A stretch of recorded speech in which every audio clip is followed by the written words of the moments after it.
The secret document fell from his jacket during the Senate hearing. 23 words that would topple the government, but the man who dropped it had been dead for 6 months. What city are you watching from today? Drop it in the comments. And if you think these buried truths need to see daylight, smash that subscribe button.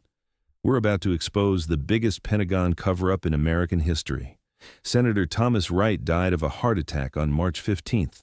Clean death certificate, closed casket funeral, case closed. But on September 22nd, exactly 6 months later, his ghost dropped classified documents during a live Senate hearing on military spending. 23 words.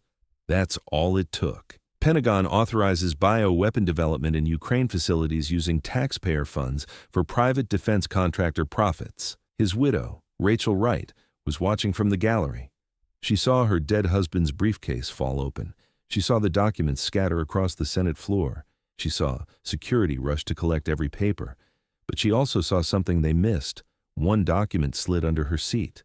A CIA file marked 0 point, and inside, proof that her husband's heart attack was assassination.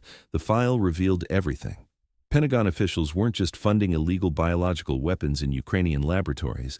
They were planning to use those same weapons on American soil, blame foreign enemies, and justify a $200 billion emergency defense budget increase. Rachel's husband had discovered the scheme. He was scheduled to expose it in a Senate hearing the day after his heart attack.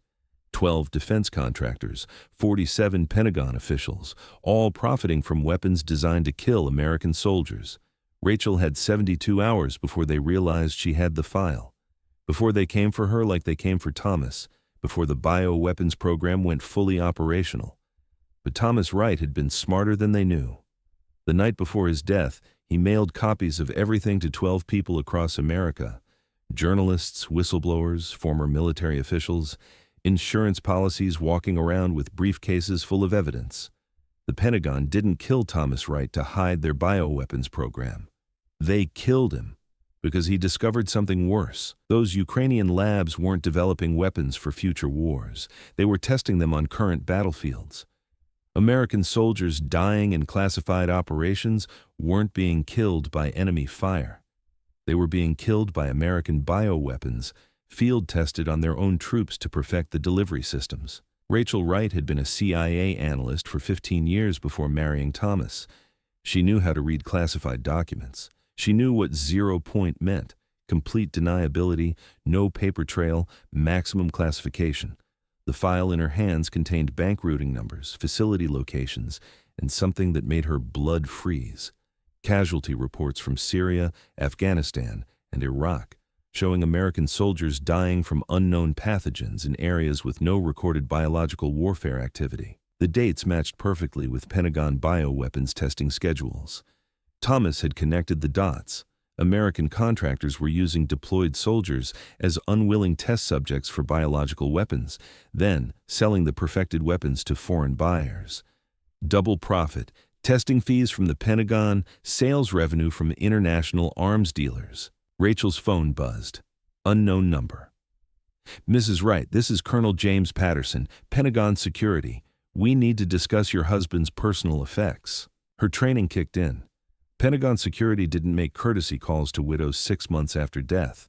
They knew she had something. I'm sorry, Colonel, but I've already returned all classified materials. Ma'am, we have reason to believe Senator Wright may have retained certain documents inappropriately. We'd like to conduct a voluntary search of your residence. Voluntary in Pentagon speak meant comply or face federal charges. Rachel hung up and ran. She had 1 hour before they arrived with warrants. Rachel grabbed the 0 point file, her husband's encrypted laptop, and the burner phone he'd given her for emergencies only. The phone contained 12 contacts. No names, just numbers. The insurance policies Thomas had mentioned in his final voice message, the message she'd found hidden in their bedroom safe after the funeral. Rachel, if you're hearing this, I'm dead and you're in danger. Call these numbers. Send them everything. Trust no one in government. The bioweapons program goes to the top. NSA, CIA, Pentagon, even the White House knows. You're the only clean asset left. First call. Investigative journalist Marcus Chen at the Washington Herald. This is Rachel Wright. Tom sent you insurance.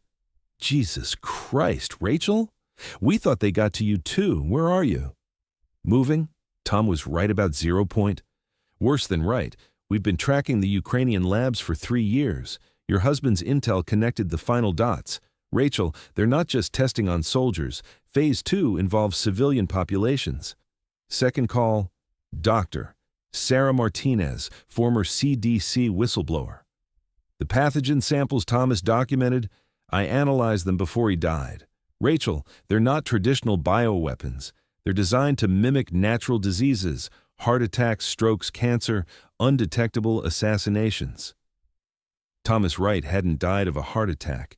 He'd been murdered using a Pentagon-developed bioweapon that perfectly simulated cardiac arrest, the same weapon they planned to deploy against foreign leaders, domestic whistleblowers, and eventually, civilian populations. How many others? Rachel asked. 47 senators and congressmen who opposed defense spending increases over the past 5 years, all natural deaths, all heart attacks, strokes, or aggressive cancers, all perfectly timed to eliminate opposition votes. The 0 Point program wasn't just about foreign biological warfare. It was about domestic political control through undetectable assassination. Third, through 12th calls, revealed the scope. Thomas had built a network of current and former intelligence officers, journalists, scientists, and military personnel. All had pieces of the 0 Point puzzle. All were waiting for his signal to go public simultaneously. His death was the signal. For 6 months, they'd been preparing, gathering additional evidence, securing international asylum, building media contacts worldwide. Thomas Wright's assassination had triggered the largest intelligence leak in American history. Rachel's laptop pinged. Encrypted message from the network. Pentagon security raiding your house now. Local PD, FBI, NSA, all involved. You have 30 minutes before they trace this message. Through her hotel window, she saw black SUVs pulling into the parking lot. They'd found her. But Rachel Wright was CIA trained. She'd escaped from harder situations than this. More importantly, she had something they couldn't stop. The 0 Point files weren't just in her laptop.